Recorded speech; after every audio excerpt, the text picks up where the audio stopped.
ఓం శ్రీరామచంద్ర పరబ్రహ్మణే నమః. ఓం నమో వశిష్ఠ విశ్వామిత్ర వ్యాస వాల్మీకి సుఖాదిభ్యః. ఓం శుక్లాం భరధరం విష్ణుం శశివర్ణం చతుర్భుజం ప్రసన్నవదనం ధ్యాయేత్ సర్వవిఘ్నోపశాంతయే.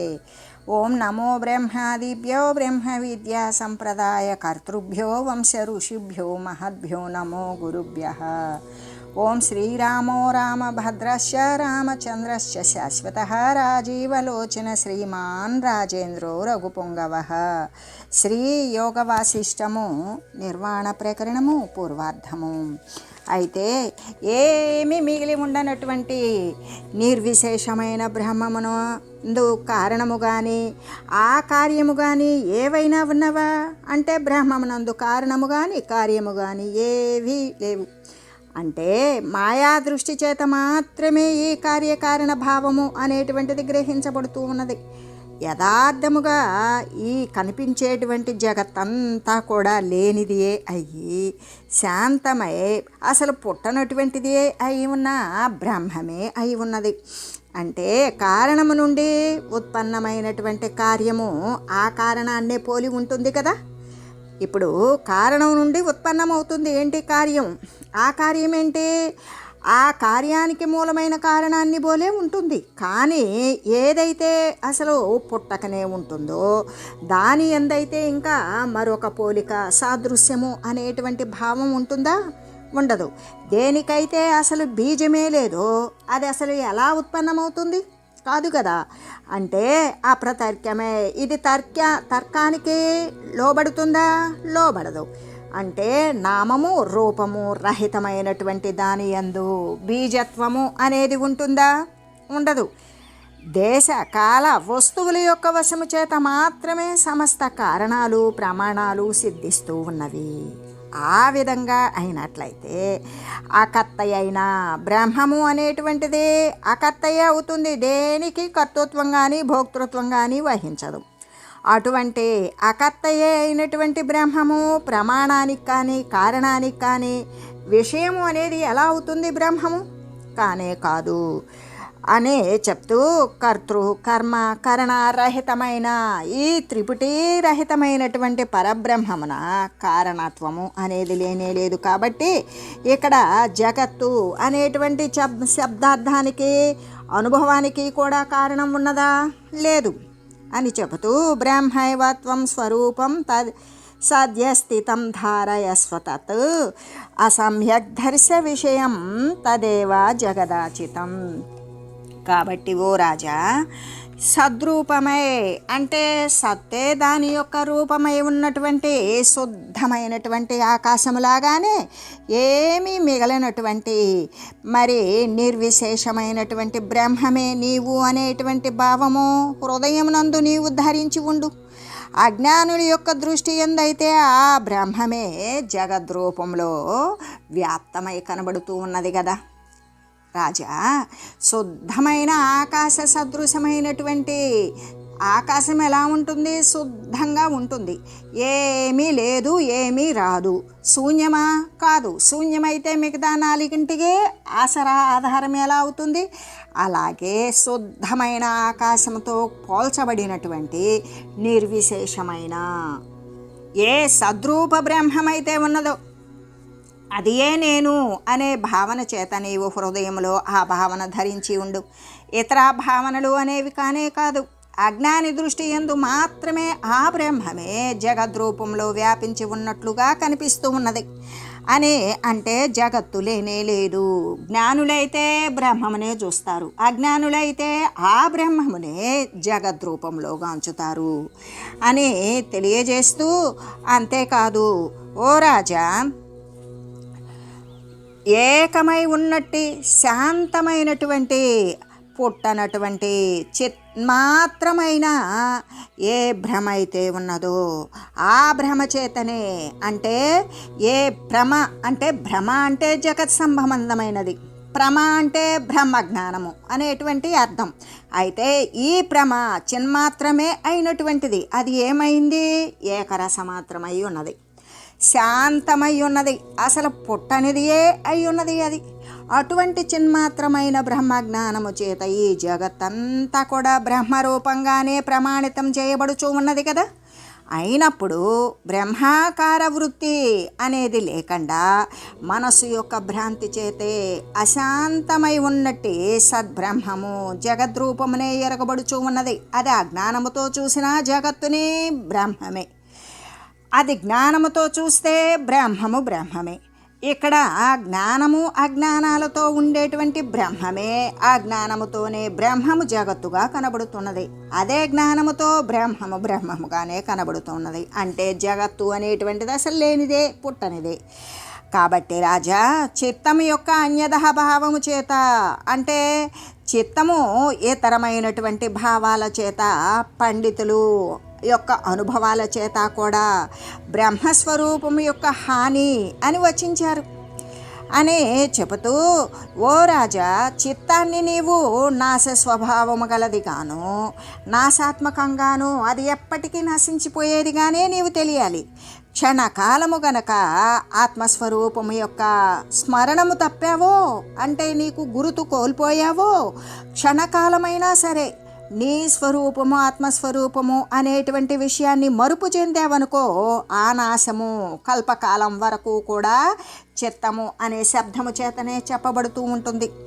అంటే సమ్యక్ జ్ఞానమును కలుగజేసేటువంటి, సమగ్రమైనటువంటి జ్ఞానాన్ని కలుగజేసేటువంటి ఆ సంకల్పన మాత్రము చేతనే, ఇంకక్కడ సంకల్పాలు వికల్పాలు లేనటువంటి మాత్రము చేతనే అది దేనివల్ల కలుగుతుంది? సమగ్రమైనటువంటి జ్ఞానాన్ని కలుగజేస్తుంది.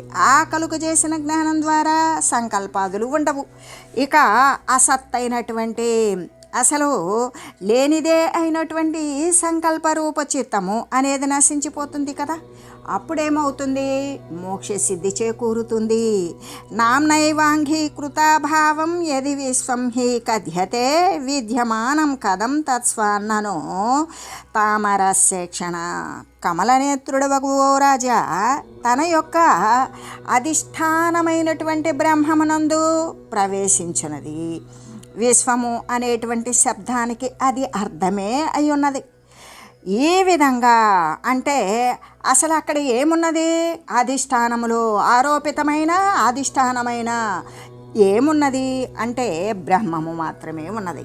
ఆ బ్రహ్మమునందు ప్రవేశించేటువంటిది ఏంటి అంటే అది విశ్వము అనేటువంటి శబ్ద రూపంలో తెలిసేటువంటి అర్థం. ఇలాగా తన పేరు చేతనే ఈ విశ్వము తన యొక్క అభావాన్ని, అసలు తన చేతనే, తన పేరు చేతనే విశ్వము అనేటువంటి పేరు ఉన్నది కదా, ఆ పేరు చేతనే ఈ విశ్వము అనేది ఏం చేస్తుంది? తన యొక్క అభావాన్ని స్వీకరిస్తూ ఉంది. అంటే తను లేని దానినే అనేటువంటి విషయాన్ని అది గ్రహిస్తూనే ఉన్నది. ఇంకా అది అసలు ఎలా కనబడుతూ ఉంటుంది విశ్వము అనేది? అక్కడ ఉండేటువంటిది ఏంటి? పరబ్రహ్మ వస్తువే కదా అని చెబుతూ, హస్తావ్యుత్యుక్షాప్య యో బ్రూతే శూద్రోస్మితి భృశం గిరా కథం సా విప్రో భవతి విప్రత్వం త్వస్య కీదృశం. ఎవడైతే తన రెండు చేతులను ఎత్తి నేను శూద్రుడను అని మాటి మాటికి వెలిగెత్తి పలుకుతాడో అతడు నిజంగా కూడా బ్రాహ్మణుడు ఎలా అవుతాడు? అవ్వడు కదా. ఇంకా అతనికి బ్రాహ్మణత్వము అనేది ఉంటుందా? ఉండదు. ఎందుకు? వాడు శూద్రుడు అనే భావన వానికి స్థిరపడిపోయింది. మరి స్థిరపడిపోవడమేమి కాదు, దానికి తోడు పైకి ప్రకటించుకొని చెప్తూ ఉన్నాడు. ఏమని? నేను శూద్రుడను అని రెండు చేతులు పైకెత్తి అందరికీ వినబడేలా కనబడేలా కూడా అరుస్తూ ఉన్నాడు. అటువంటి వాడు బ్రాహ్మణుడు అవుతాడా? అసలు అతనికి బ్రాహ్మణత్వము అనేటువంటిది ఎలా ఉంటుంది? ఉండదు కదా అని చెబుతూ, కమలనేత్రుడవైన ఓ రాజా, విశతి పరమాత్మేన్యేకి భవతీతి విశ్వం. ఈ విశ్వం అనేటువంటిది ఎక్కడిది? విశతి పరమాత్మన్యేకి భవతీతి విశ్వం అంటే అధిష్టానమైనటువంటి పరమాత్మ యందు ప్రవేశించి దానితో ఐక్యమవుతున్నది. అలా ఐక్యమవుతున్నది కాబట్టి, అంటే పరమాత్మ కంటే వేరుగా మరి ఒక వస్తు రూపమున విశ్వము ఎప్పటికీ లేదు. కాబట్టి ఈ జగత్తునకు విశ్వము అనే పేరు కలిగింది. ఈ ప్రకారంగానే పేరు చేతనే ఈ విశ్వము తన యొక్క అభావాన్ని, అంటే ఆ విశ్వం తను లేని దానిని అనేటువంటి విషయం తనకి తెలుసు అనేటువంటిది తెలిసి అంగీకరిస్తుంది. నేను అంటూ ప్రత్యేకంగా ఏమీ లేను. ఇక అది ఉన్నటువంటి వస్తువు ఎలా అవుతుంది? అవ్వదు కదా, అంతా అబద్ధమే అని కదా అర్థం. ఎలాగంటే 2 చేతులు పైకెత్తి నేను శూద్రుడను అని బిగ్గరగా అరిచి చాటేటువంటి వాడు బ్రాహ్మణుడు అవుతాడా? కాదు కదా. ఇంకా కూడా అటువంటి వానికి బ్రాహ్మణత్వము అనేది ఉంటుందా? ఉండదు. అలాగే లేని ఈ జగత్తు యొక్క సత్యత్వము అనేటువంటిది ఇంకెక్కడున్నది అనేటువంటి అర్థాన్ని తెలియజేస్తూ, అంటే సన్నిపాతాదుల చేత కపితమైనటువంటి ధాతువు కలిగినటువంటి మనుజుడు నేను చచ్చితిని అని మళ్ళీ మళ్ళీ కూడా బిగ్గరగా అరుస్తాడు. అటువంటి వానిని నీవు మరణించినట్లుగానే నీవు తెలియవు. అంతేకాదు వారి జీవితము కేవలము భ్రమ మాత్రమే అవుతూ ఉన్నది. భ్రమాకృతి యదస్తిహ దృశ్యతే లాత చక్రవత్ మృగతృష్ణ ద్విచంద్రాది బాలవేతాళకాదివత్. అంటే భ్రమాకారమైనటువంటి జగత్తు, భ్రమ మాత్రమే ఆకారము కలిగినటువంటిది ఈ జగత్తు. దాని యందు ఉండేటువంటి చిత్తాదులు కూడా ఏవైతే ఉన్నవో అవి అన్నీ కూడా ఆలాత చక్రములాగానే, అంటే కొరివి చక్రములాగానే, అంటే మృగతృష్ణ జలములాగానే, 2 చంద్రుల్లాగానే, బాలుని చేత కల్పించబడినటువంటి పిశాచాదులాగానే ఇవన్నీ కూడా అబద్ధమే అయ్యున్నవి కదా అని చెబుతూ, ఎలాగంటే మృగతృష్ణ జలము అంటే దానిలో నీళ్ళు లేవు, అయినా కూడా అది నీళ్లు ఉన్నట్లు కనబడడం దాని స్వాభావికం. 2 చంద్రులు చూసేవాడికి 2 చంద్రులు సత్యమే. ఎందుకు? వాడికి నేత్రరోగం ఉన్నది, అక్కడ 2 చంద్రులను చూస్తున్నాడు. ప్రక్కనోడు అక్కడే ఉంటాడురా చంద్రుడు అంటే, కాదు నాకు 2 కనపడుతున్నారంటే అది వాని యొక్క నేత్రరోగం. అంటే బాలుని చేత కల్పించబడిన బాలుడు భయపడుతూ ఉంటాడు, కేకలు పెడుతూ ఉంటాడు, పారిపోతూ ఉంటాడు, అరుస్తూ ఉంటాడు. ఇవన్నీ ఏంటి? వాడు కల్పించుకున్నటువంటి పిశాచాల ఊహ. ఈ విధంగా ఇవన్నీ ఉన్నాయా? లేవు. 2 చంద్రుళ్ళు లేరు, బాలుడు కల్పించుకున్న పిశాచము లేదు, అక్కడ ఎండమావుళ్ళు నీరు లేదు. అలాత చక్రము అంటే ఏ విధంగా? ఒక కొరి ఉన్నది, దాన్ని గిర్రం తిప్పుతూ ఉంటే ఏమవుతుంది? అది చక్రములాగానే, మడ్డుతున్న చక్రములాగానే ఉంటుంది. అక్కడ చక్రం ఉన్నదా? లేదు. అలాగననే ఏదైతే సర్వదా కూడా, అంటే ఈ చిత్తము, జగత్తు మొదలైనవి ఉన్నట్లుగా కనిపించడం ఏదైతే ఉన్నదో అదంతా కూడా అలాత చక్రంలాగానే, అంటే కొరివిలాగానే, ఎండమావుళ్ళు నీళ్లులాగానే, 2 చంద్రులు ఉన్నట్లుగానే, పసివాడు అజ్ఞానముతో ఉన్నవాడు కల్పించుకున్న భేతాళంలాగానే భ్రాంతి మాత్రమే అవుతున్నాయి.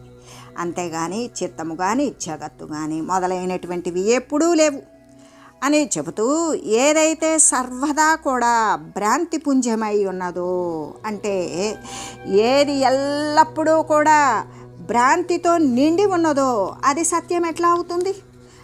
అజ్ఞానముతో పుట్టినటువంటిది భ్రమయే అవుతుంది. అది ఈ మానసేంద్రియాలు, అంటే మనోబుద్ధి చిత్తాది శబ్దాల చేత మాత్రమే ఇది చెప్పబడుతూ ఉంటుంది ఈ భ్రమ అనేటువంటిది. అంటే సత్తులాగానే ఉన్నటువంటి అసత్తే అయినా అజ్ఞానము చిత్త శబ్దము చేత చెప్పబడుతూ ఉంటుంది. అది సత్యంలాగానే ఉంటుంది, కానీ అసత్యమే అవుతుంది. ఆ అసత్యం ఏమిటి? అజ్ఞానమే. ఆ అజ్ఞానాన్ని చిత్తము అనేటువంటి శబ్దం ద్వారా చెప్పబడుతూ ఉన్నది. ఇంకా కూడా బ్రహ్మము యొక్క అనుభవము ఎటువంటిది? అంటే జ్ఞానమే కదా. అటువంటి జ్ఞానమని, అటువంటి అనుభవం లేనిది అజ్ఞానమే అని పేర్కొనబడుతుంది.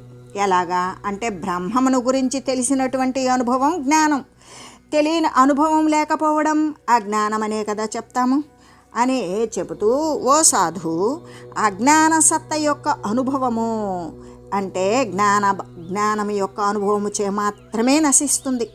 ఎందుకు? లేకపోతే అప్పటిదాకా దాన్నే సత్యం అనుకుంటాం. అజ్ఞాన సత్త యొక్క ఇది సత్యము అని భావించేటువంటి భ్రమ యొక్క అనుభవం దేనివల్ల పోతుంది? జ్ఞానం యొక్క అనుభవం ద్వారా మాత్రమే ఈ అజ్ఞాన సత్త యొక్క అనుభవం నశిస్తుంది. ఎలాగంటే ఎండమాములు జలాన్ని గురించినటువంటి జ్ఞానము వ్యర్థమైనటువంటి భ్రాంతియే కదా.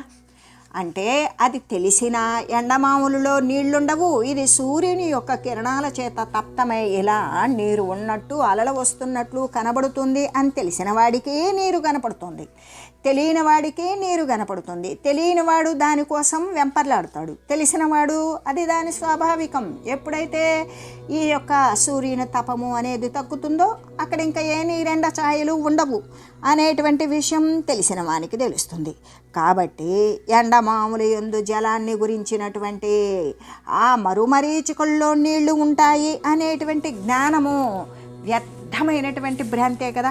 ఆ భ్రాంతి ద్వారా ఏం మిగులుతుంది? వానికి వ్యయ ప్రయాసలు తప్ప దాని నుండి నీరు తెచ్చుకోగలుగుతాడా? లేదు. అంటే జలము లేదు అనేటువంటి ఈ జ్ఞానము చేత ఎండమాములు ఎందలి జలాన్ని గురించినటువంటి భ్రాంతి ఎలా నశిస్తుందో, ఏ విధంగా ఎండమాముల్లో నీరు లేదు కనబడడం దాని స్వాభావికం అని తెలిసినప్పుడు ఇక ఎండమాముల్లో వాడు ఎప్పుడూ నీళ్ళని చూడడం, అది నీళ్లగా తోస్తూ కనబడుతూ ఉన్నా కూడా అక్కడ నీళ్ళని చూడవు. ఆ జ్ఞానం ఉన్నటువంటి వాడు ఎండమాములు యొక్క జ్ఞానం ఉన్నవాడు. అలాగే ఇది చిత్తము అనేటువంటి హృదయమునందలి గాఢమైనటువంటి ఆ జ్ఞాన రూపంలో ఉన్న ఏ మలినమైతే ఉన్నదో అది చిత్తము లేదు అనేటువంటి ఈ జ్ఞానము చేత సమూలంగా నశించిపోతుంది. ఎందుకంటే హృదయంలో గాఢమైనటువంటి అజ్ఞానం, మలినంతో కూడినటువంటి అజ్ఞాన రూపమాలిన్యం ఉన్నది. అది ఎలా పోతుంది అంటే చిత్తము లేదు, అసలు చిత్తము అనేది పుట్టనే లేదు, చిత్తము లేనే లేదు అనేటువంటి ఈ పాటి జ్ఞానము చేత అది పూర్తిగా నశించిపోతుంది. యదా రజ్వాం భౌజ జంగత్వమజ్ఞాన భ్రమ సంభవం న సర్పోయామితి జ్ఞానాధృతిరోడాత్ ప్రణశ్యతి తదాత్మని మనోభూతమజ్ఞాన భ్రమ సంభవం చిత్తం నాస్తితి విజ్ఞానాధృతి రోడాద్వి నశ్యతి.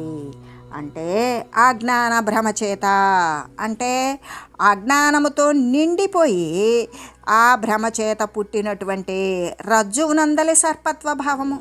అక్కడ చీకటిలో మనం ఏం చూస్తూ ఉన్నాం? తాడుని పాముగా చూస్తూ ఉన్నాం. వెలుగు తెచ్చి చూస్తే తాడునే చూస్తాం. అప్పటిదాకా ఆ భ్రమ కారణమైనటువంటి పాము అనే భ్రమ కారణం వెలుగుతోటే పోయింది. అంటే అజ్ఞానం యొక్క భ్రమ చేతనే కదా తాడులో పామును చూసాము. ఇది సర్పము కాదు అనేటువంటి ఈ జ్ఞానము హృదయమందు రూఢి పడితే, ఎప్పుడైతే వెలుగు సహాయం ద్వారా మనం తాడును తాడుగానే చూసి ఇది పాము కాదు అని హృదయం నందు రూఢి పడిందనుకో, ఎలాగా పాము భ్రమ అనేటువంటిది సంపూర్ణంగా నశించిపోతుందో అలాగే ఆత్మయందు భ్రమ చేత పుట్టినటువంటి మనస్సు లేక చిత్తము అనేటువంటి అజ్ఞానం ఉన్నది కదా, ఆ చిత్తము లేదు అనేటువంటి దృఢ జ్ఞానము హృదయం నందు రూఢి పడిందా, అవన్నీ కూడా మనసని, చిత్తమని, అజ్ఞానమని, ఇవన్నీ భ్రమలని చెప్పుకుంటున్నాం కదా, ఇవన్నీ కూడా నాశమైపోతాయి అనే చెబుతూ, అంటే అజ్ఞాన భ్రమ చేత పుట్టినటువంటి తాటి అందలి సర్పము అనేది ఇది సర్పం కాదు అని ఎప్పుడైతే హృదయమందు బాగుగా దృఢపడిందో జ్ఞానము చేత ఆ భ్రమ అనేది నశించిపోతుంది. అలాగే అజ్ఞాన భ్రమ చేత ఆత్మయందు పుట్టినటువంటి ఈ చిత్తము మొదలైనటువంటి దృశ్యాలు ఉన్నవి కదా, ఈ దృశ్యమంతా కూడా ఈ చిత్తము, మనసు, మరి ఇటువంటి దృశ్య పదార్థాలు అనేవి వాస్తవంగా విచారించి చూస్తే ఉన్నవా? లేవు అనే ఇవి లేనివే అని హృదయమందు ఎవరికైతే బాగా రూఢిపడి దృఢపడి ఉంటారో అటువంటి విజ్ఞానము చేత ఈ చిత్తాది దృశ్య పదార్థాలన్నీ కూడా నశించిపోతూ ఉన్నవి అనే చెబుతూ, చిత్తము, మనస్సు, అహంకారము మొదలైనటువంటి సమస్తము కూడా దేని వల్ల పుడుతున్నవి అంటే అజ్ఞానం వల్లనే కదా పుడుతూ ఉన్నవి.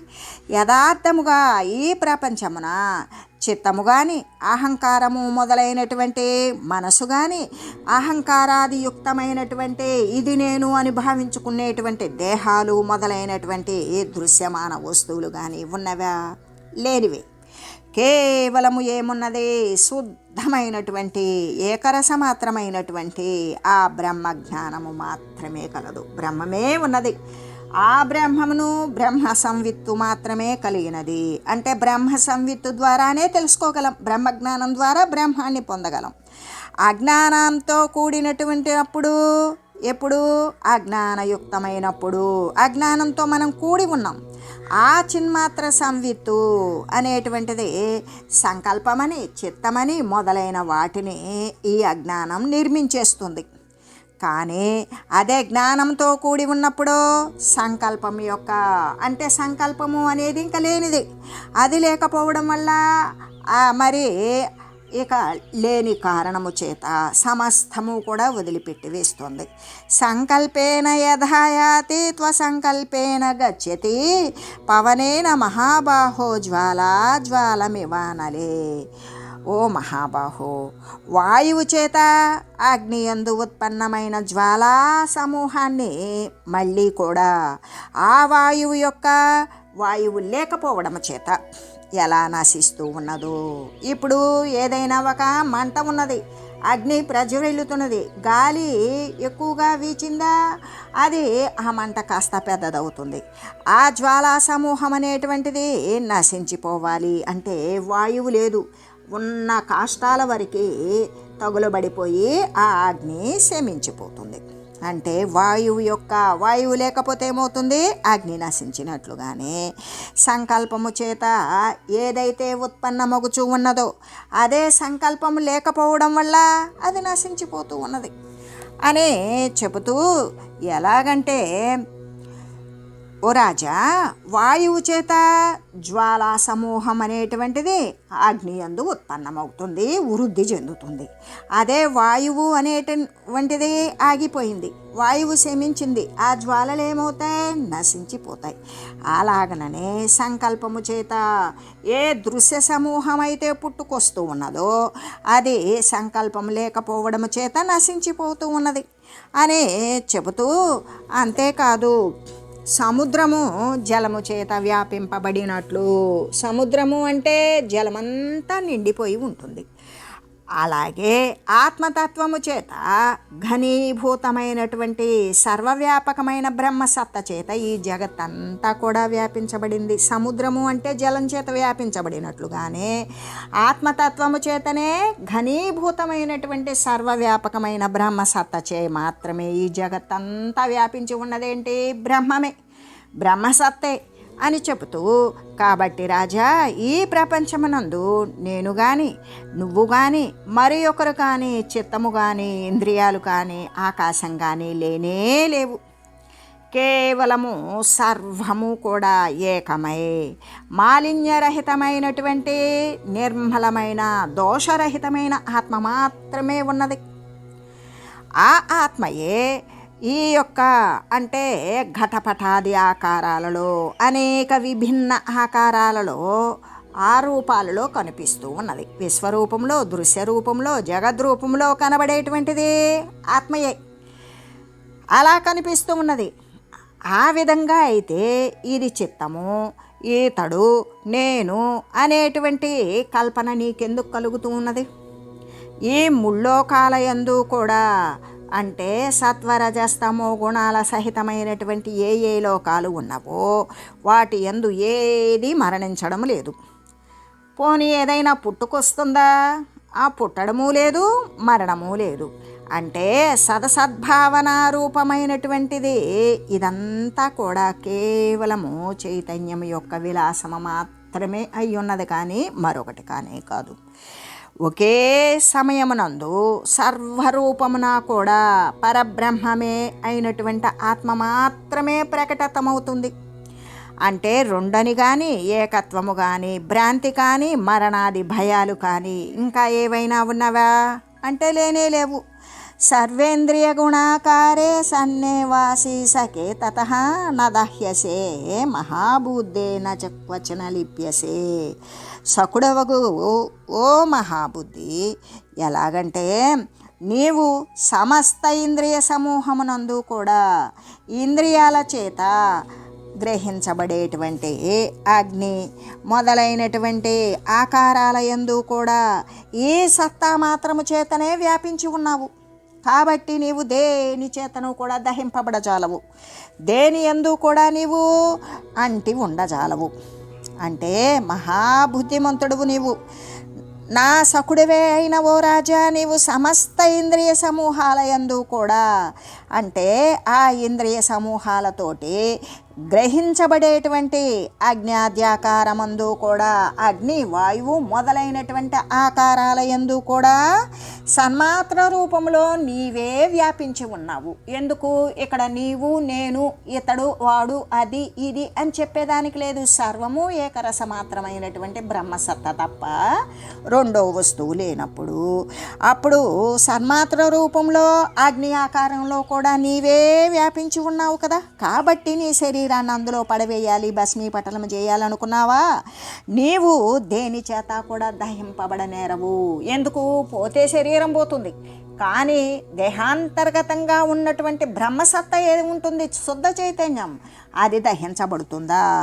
దాని చేత దేనినైనా అంటగలుగుతావా అంటే దేనిని కూడా నీవు అంటలేవు అని చెబుతూ, కాబట్టి ఓ సకుడా, నిర్మలమైన ఆకాశము లాంటిది, మోక్ష రూపంలో అనంతమైన ఆది అంతము లేనటువంటి ఏ అనంతమైతే ఉన్నదో ఆ అనంతమైనటువంటి నీ యొక్క స్వరూపము ఒకంతైనా కూడా నశింపదు.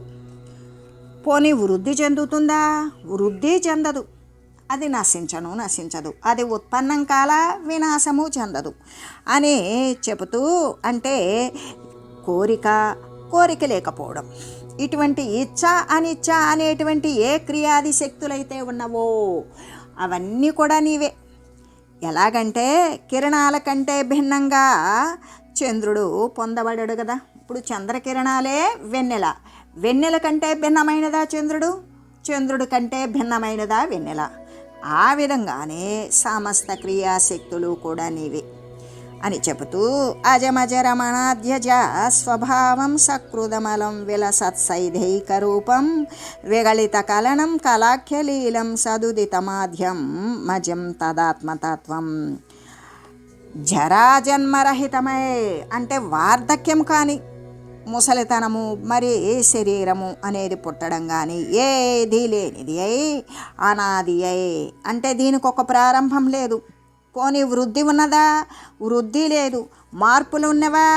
అటువంటి మార్పులు లేవు. విస్తృతమా? అది లేదు.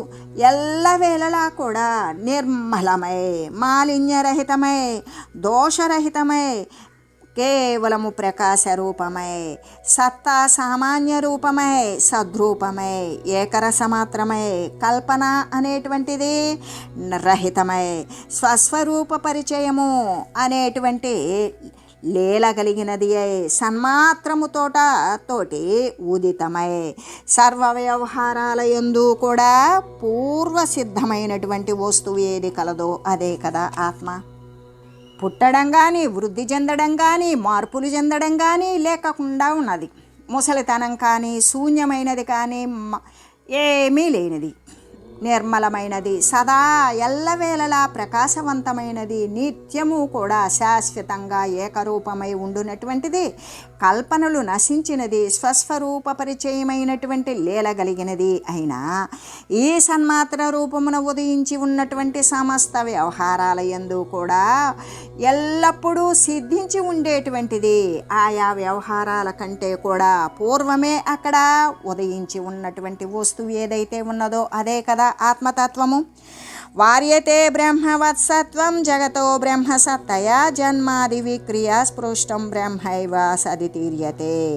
అంటే బ్రహ్మసత్తలాగానే తోచేటువంటి జగత్సత్తా బ్రహ్మసత్త చేతనే నివారించబడడం, జన్మము మొదలైన వికారాల చేత స్పృశించబడినటువంటి అంటబడినటువంటి బ్రహ్మమే సత్తు అని తెలుపబడటం అనే విషయాన్ని గురించి తెలియజేస్తూ ఈ నిర్వాణ ప్రకరణమునందు చూడాలోపాఖ్యానమున శ్రీకిధ్వజ పరమావబోధనాన్ని గురించి తెలియజేసి శ్రీ వశిష్ఠ గురుదేవులు ఇంకా ఇలా చెప్తూ ఉన్నారు. ఓం మంగళం శ్రీ గురుదేవాయ మహనీయ గుణాత్మనే సర్వలోక శరణ్యాయ సాధురూపాయ మంగళం. ఓం మంగళం కోసలేంద్రాయ రామాయ రామభద్రాయ చక్రవర్తి తనూజాయ సార్వభౌమాయ జానకీ వల్లభాయ శ్రీరామచంద్రాయ మంగళం. ఓం తత్సత్.